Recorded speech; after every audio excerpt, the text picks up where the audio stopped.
Disculpe, doctor. Ya. No. Vamos a dejar de compartir pantalla.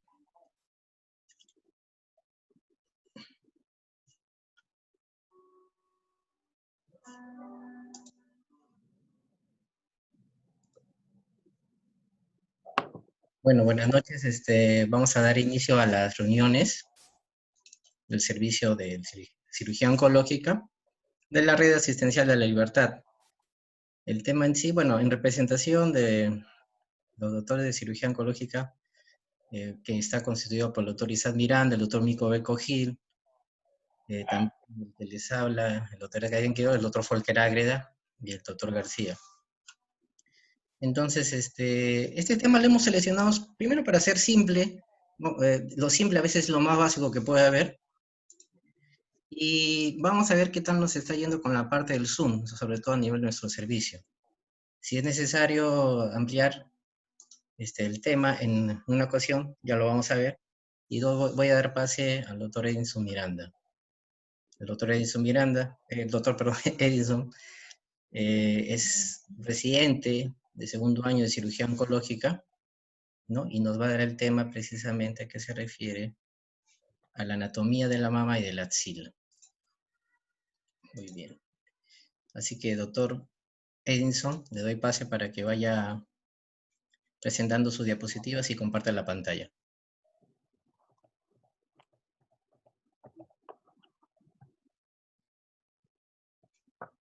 Muy bien, gracias, doctoría. Muy buenas noches a todos mis asistentes presentes, a los compañeros también de residentado. Muchísimas gracias por darte un tiempito ahora para hablar acerca de este tema. Bueno, el tema encomendado para el día de hoy es anatomía de la mama y de la axila.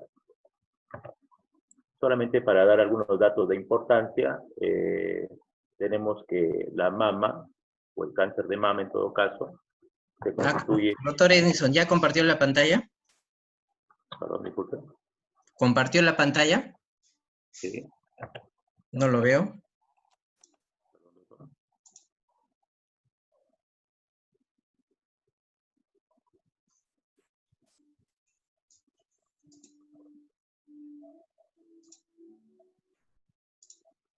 Perdón.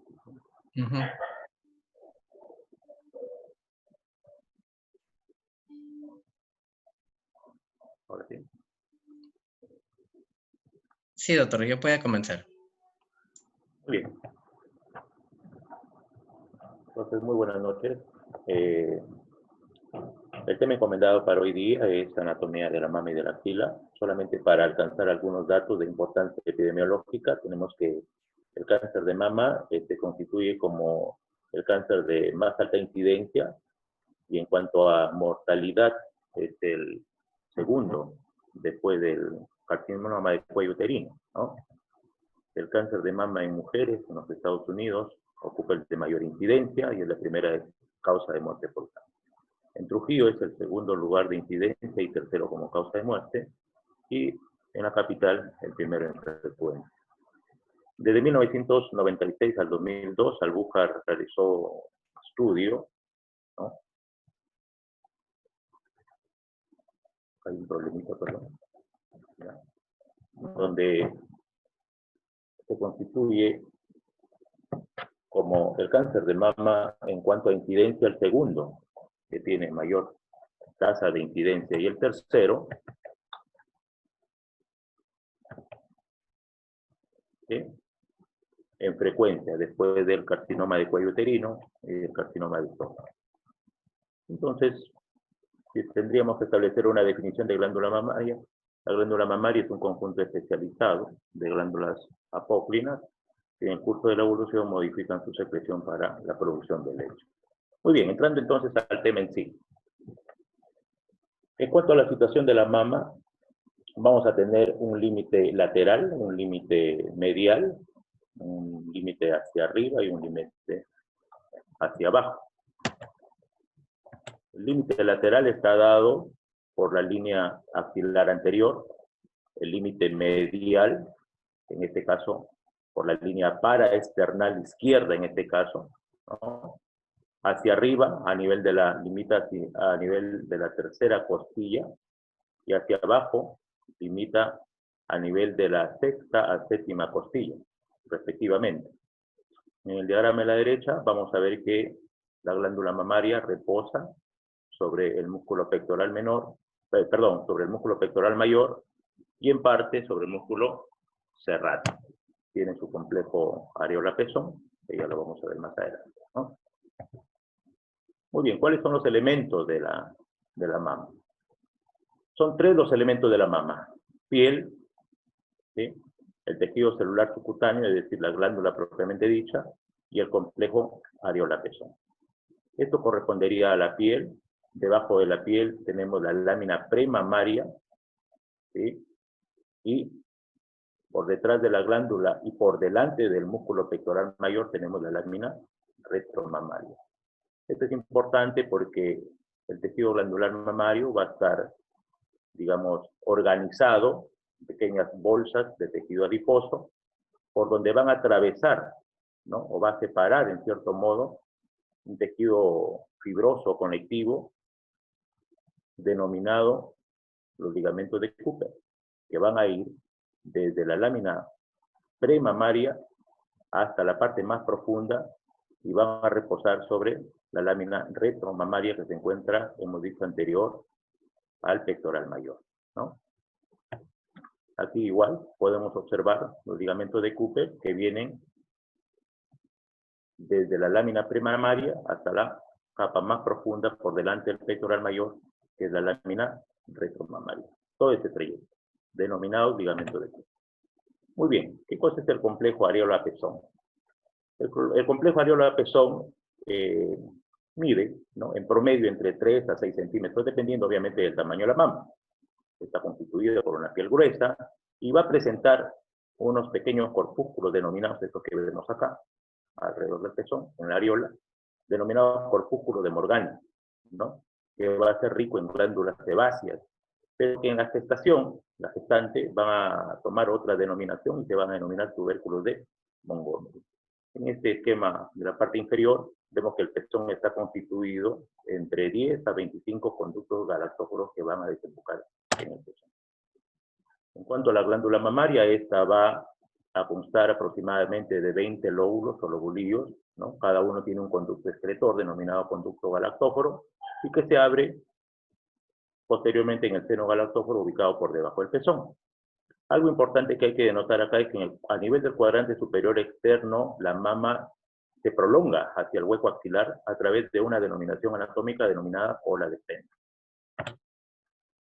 Cuando tenemos que hablar de la unidad fisiológica e histológica de la mama, no podemos dejar de hablar de la unidad terminal ducto lobular o ducto lobular. Esta es la parte ductal y esta es la parte lobular, ¿no? ¿Por qué es importante esto? Porque el gran porcentaje, por ejemplo, en la parte ductal, se dice que el 80% de los carcinomas de mama se ubican acá, en la parte ductal, y entre el 10 al 15% de los carcinomas mamarios en la parte lobular.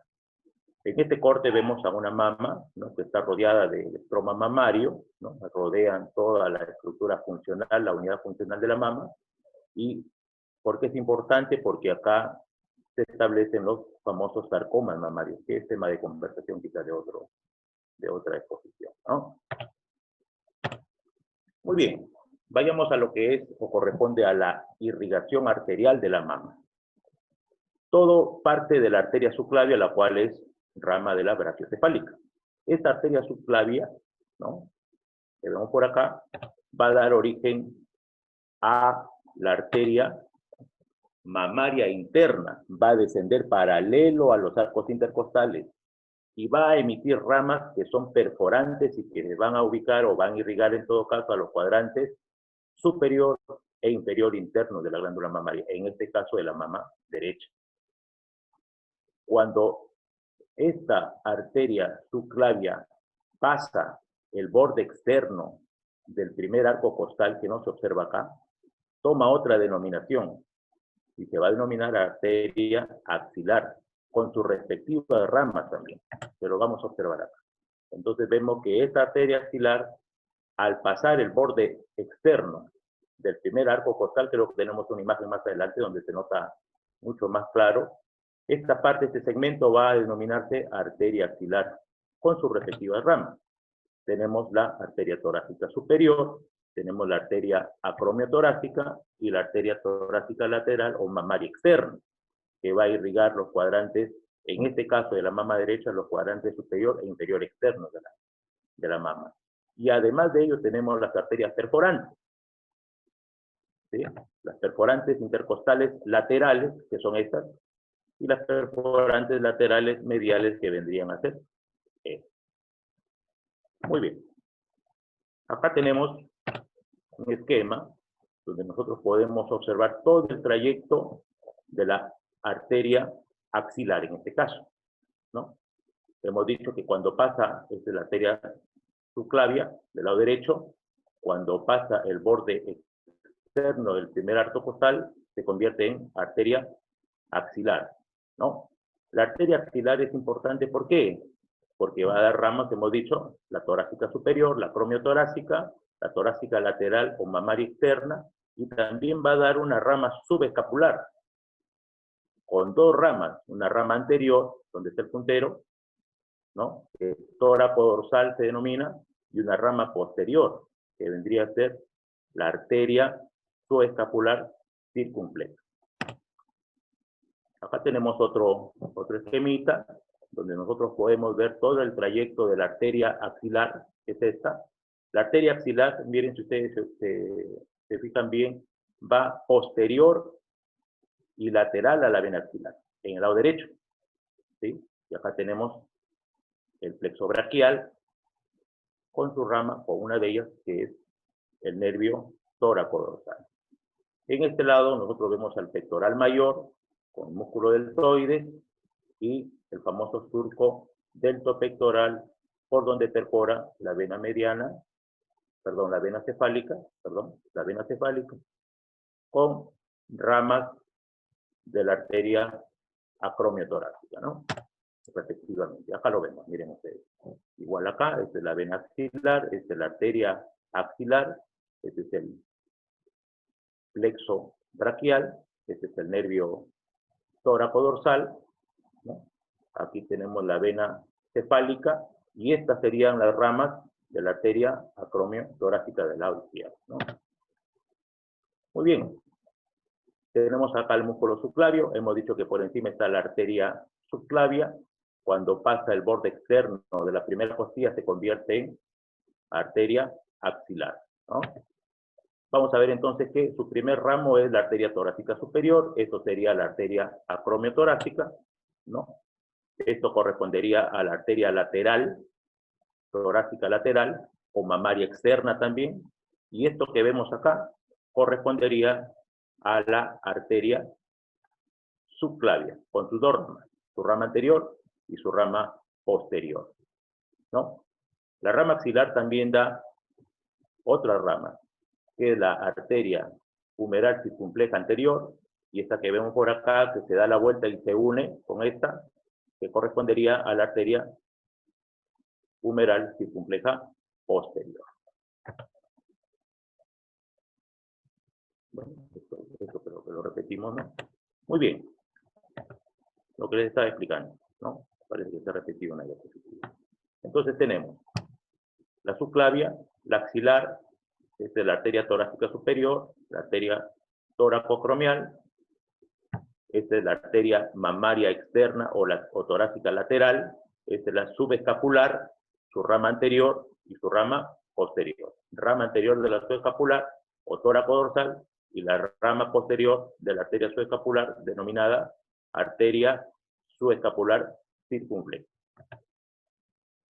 Acá vemos, miren, la localización de la arteria subescapular y, en este caso, la arteria, o la rama, en todo caso, de la arteria subescapular, la rama anterior que correspondería a la arteria tóraco-dorsal.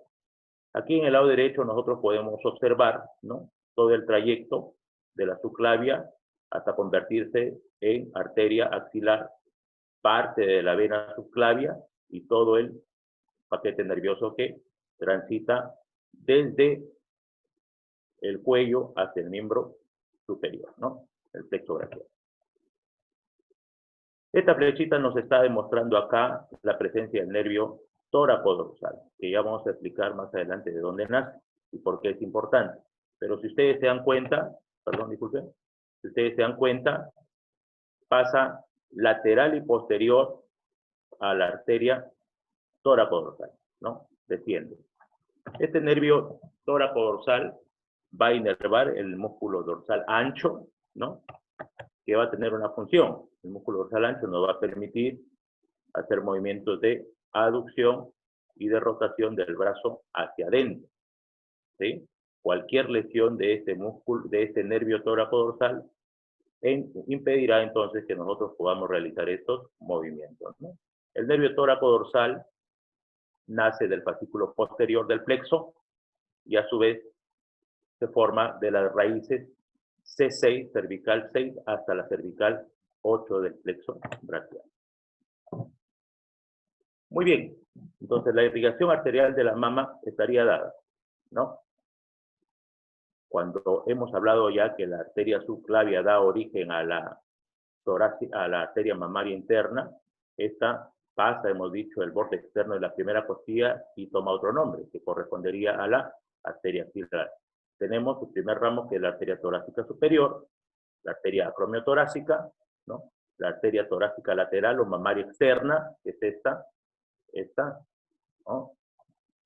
Tenemos la arteria subescapular con su ramo anterior y su ramo posterior. Y tenemos otras arterias, como es la arteria circunfleja humeral anterior y la posterior.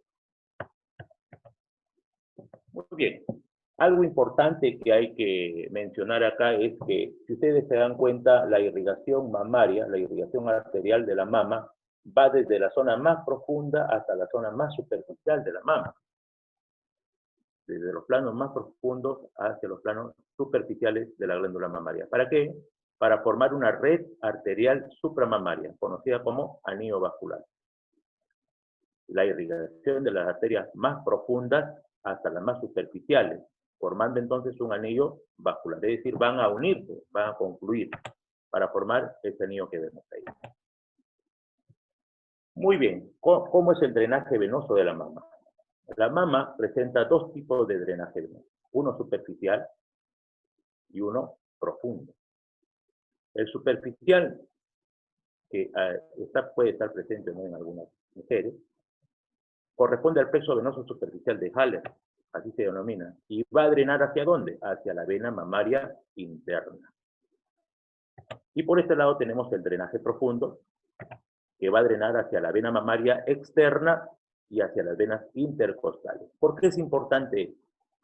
Es importante porque un cáncer que se asiente acá en la parte superficial de la mama, por drenaje venoso va a tomar el trayecto de la vena mamaria interna. Hemos visto que, acá hay un esquemita para poder entender mejor, esta es la vena torácica interna, o vena mamaria interna, el drenaje iría en esta dirección. Llegaría hacia la vena brachiocefálica derecha, o hacia la vena subclavia, drenará hacia la vena cava superior.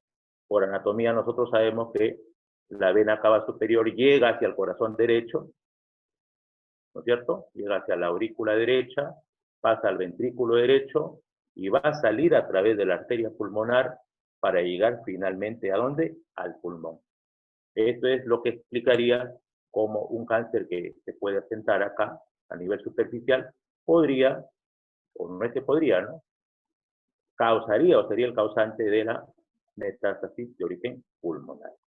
En cambio, la vena mamaria externa, cuando el drenaje es profundo, la vena se dirige hacia la vena mamaria externa y hacia las intercostales, no sigue ese trayecto, sigue otro trayecto.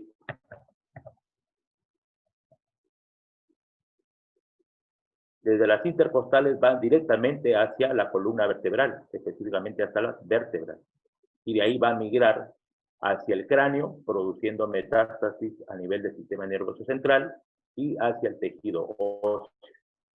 Por eso es que las venas intercostales que siguen otro trayecto producen metástasis ósea y hacia el sistema nervioso central. Estas no van al corazón, van directamente a la columna.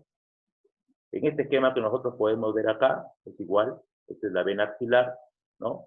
Con su ramo lateral externo o mamario externo, y este es acromio torácico.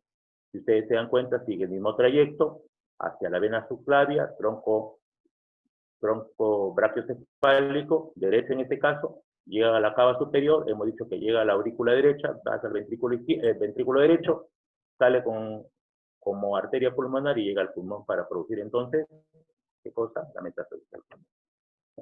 Muy bien. Pasamos a ver entonces la anatomía de la axila. La axila es una zona excavada, ¿no es cierto? ¿No? Que va a presentar, o que se va a situar en todo caso, ¿no? Entre el tórax y el miembro superior, y que sus paredes van a estar formados, ¿por qué? Por órganos blandos y por órganos duros. Órganos blandos, básicamente músculos, los músculos de la cintura pectoral, los músculos de la cintura escapular y los músculos del brazo. Y por órganos duros, como en este caso, la parrilla costal, derecho en este caso, la escápula y húmero. Lo cierto es que la axila es tiene una forma triangular, la cual va a tener una cara anterior, una cara posterior, una base, un ápice, una pared medial y una pared lateral. ¿Sí? Por este hueco axilar va a descender, ¿qué cosa? El paquete vasculonervioso que viene desde el cuello hacia el miembro superior, en este caso el miembro superior derecho. La axila entonces se define como un espacio piramidal que tiene entonces un ápice, habíamos dicho, o vértice, una base y 4 paredes. Una pared anterior, una pared posterior, una pared medial y una pared lateral, ¿no? Vamos a hablar de cada uno de ellos. Acerca de la base.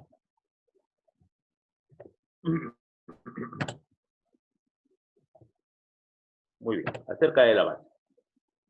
Para decir que la base, ¿no?, está formada por piel y por fascia axilar, ¿no? La zona donde es rico en vellos, ¿no?, en folículos pilosos, vendría a corresponder a la piel de la axila. Dentro de esta tenemos, ¿qué cosa? Abundante tejido adiposo, glándulas sebáceas, glándulas sudoríparas y folículos pilosos, respectivamente. Y si nos vamos a este esquema, que corresponde a la fascia axilar, ¿cómo se forma la fascia axilar? Este es un corte sagital, donde nosotros podemos ver la fascia del pector, perdón, el músculo pectoral mayor, ¿es correcto? Esto que está de amarillo es su fascia del músculo pectoral mayor. Por detrás tenemos al músculo pectoral menor, por detrás de la clavícula, el subclavio, y hacia arriba el músculo clavipectoral. Esta es la fascia del músculo clavipectoral que forma la fascia del músculo subclavio y se continúa para formar, ¿qué cosa? La fascia del músculo pectoral menor, formando finalmente un ligamento suspensorio de la axila. Este ligamento suspensorio de la axila, al unirse o al converger con esta fascia del músculo pectoral mayor, van a formar lo que se denomina entonces la fascia axilar. Acerca del vértice o ápice, esta parte de acá, ¿no? Es esta zona. Y está delimitado, ¿por qué? Por el borde posterior de la clavícula, por el borde superior de la escápula, en este caso estamos viendo el lado derecho, ¿sí?, y por el borde externo ¿de qué? De la primera costilla, del primer arco costal. Borde posterior de la clavícula, borde superior de la escápula y borde externo del primer arco costal. Esto correspondería a ser el vértice o ápice de la axila.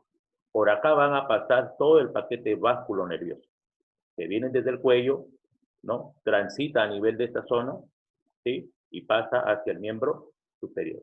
Es decir, por acá pasan arterias, venas y el plexo. ¿Para qué? Para formar finalmente todo este espacio denominado como el famoso canal cérvico-axilar, por donde hemos mencionado que pasa el paquete báculo nervioso. En cuanto a la pared anterior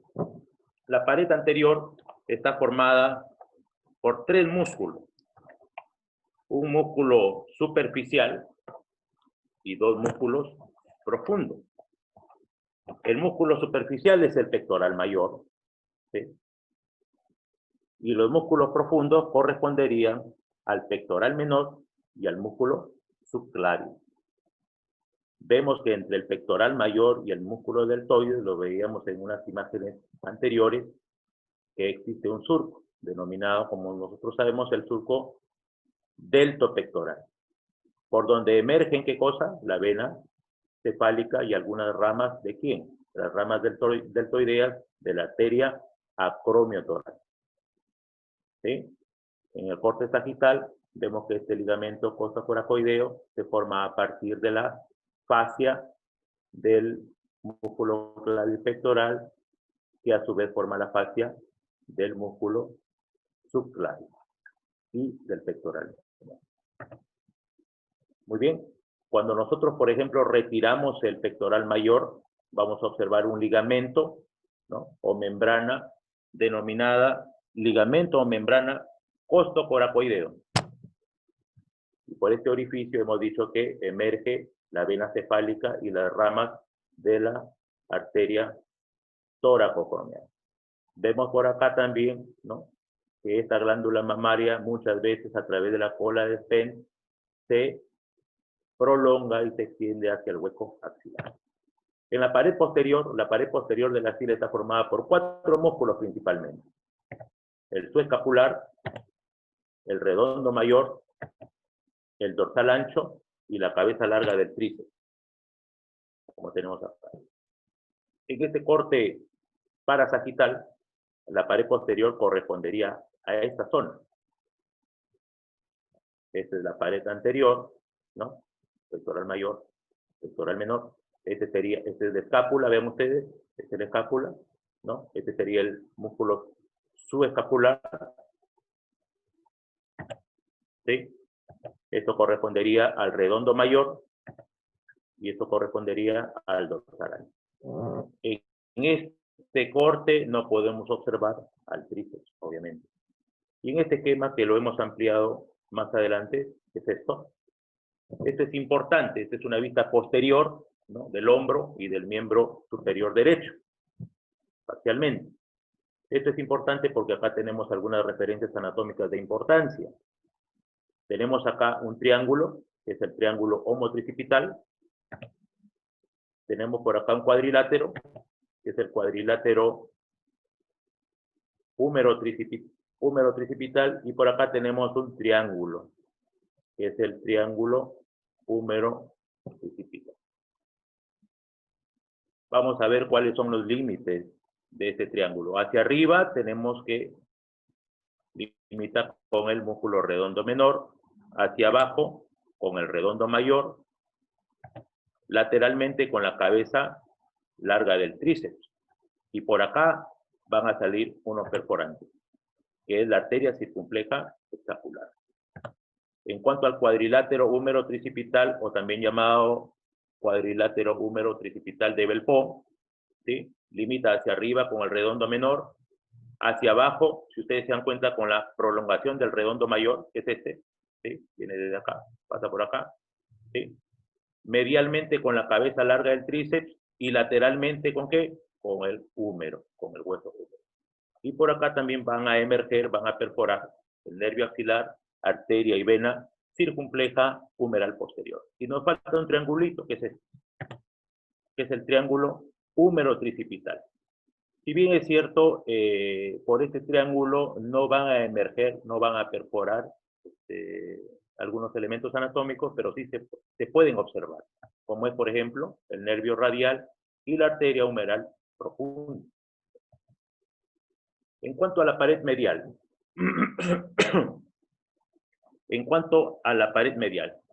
este es un corte, vean ustedes, la pared medial de la axila va desde el segundo arco costal hasta el sexto arco costal, con sus músculos intercostales, obviamente, ¿no? Si nosotros observamos en este corte, este es la escápula, ¿no es cierto? Este es el escápulo. Delante de la escápula está el músculo subescapular. Si yo levanto el músculo subescapular, ¿no? Este es el... si yo levanto el músculo subescapular, ¿no? Voy a ver un espacio, que es el espacio interescápulo torácico.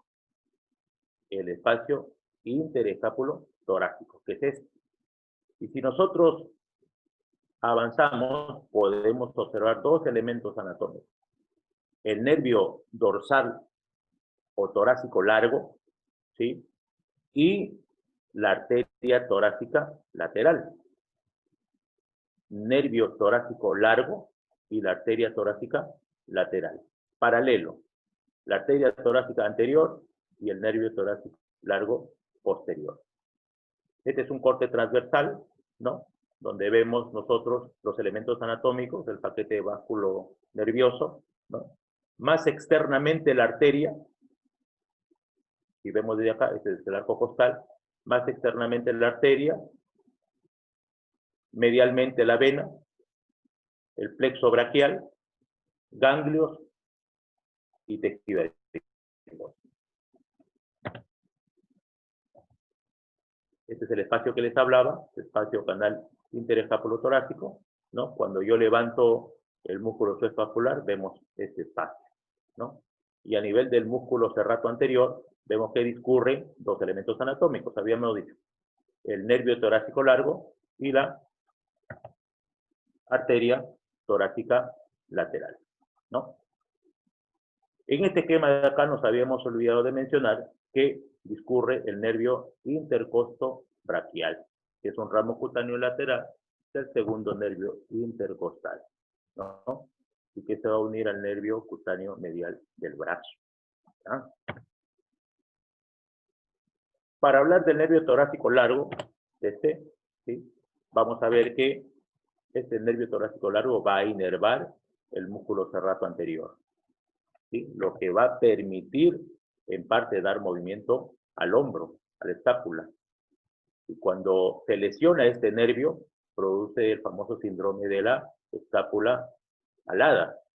Este nervio torácico largo nace de un fascículo, del fascículo lateral del plexo braquial, específicamente del fascículo lateral, específicamente de las raíces cervicales que van desde la C5 hasta la C7. Y la pared lateral de la axila está conformada por dos músculos básicamente, por el córaco braquial y por el bíceps, específicamente por la cabeza corta del bíceps, ¿no? Aquí tenemos un corte transversal, acá están los dos músculos que estamos mencionando, este sería la cabeza corta del bíceps y este es el músculo córaco braquial, con el paquete báculo nervioso, tejido adiposo y ganglio. Muy bien, entonces el contenido de la axila, hemos dicho que más externamente la arteria axilar, vena axilar, ¿sí? Plexo braquial, ganglios y tejido adiposo. Muy bien.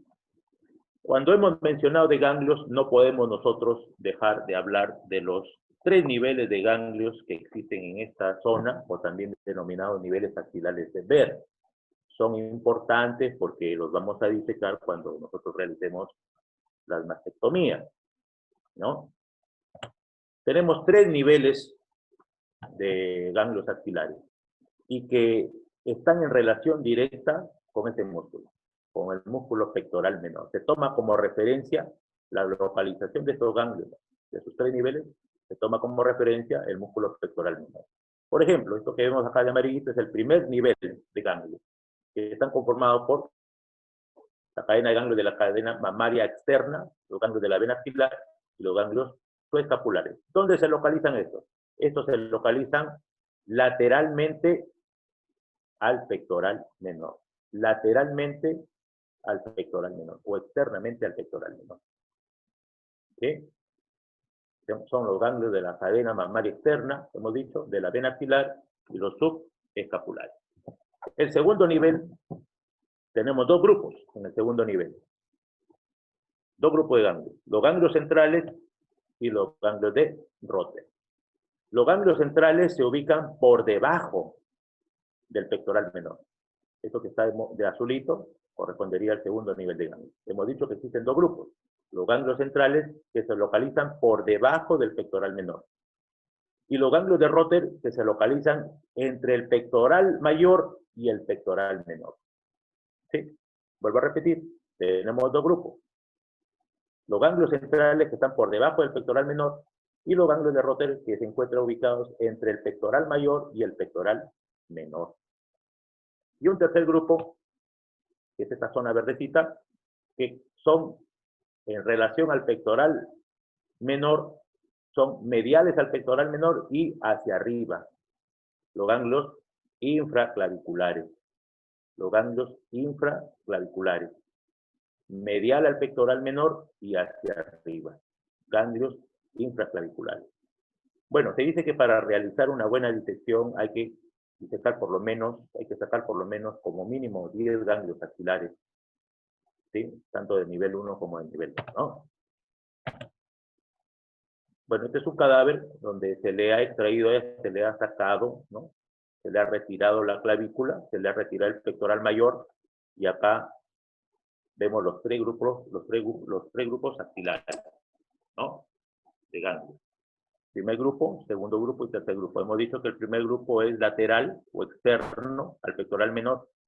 El segundo grupo, ¿no? Hemos dicho que hay dos grupos, ¿no? Un grupo que está por debajo del pectoral menor, que son los ganglios centrales, y un grupo que son los ganglios de Rotter, que hemos dicho que se encuentra entre el pectoral mayor y el pectoral menor. Y los infraclaviculares, ¿no? Que se encuentran medialmente al pectoral menor y hacia arriba.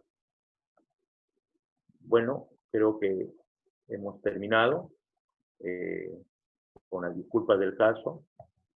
Les pido disculpas por los errores u omisiones que hayan habido.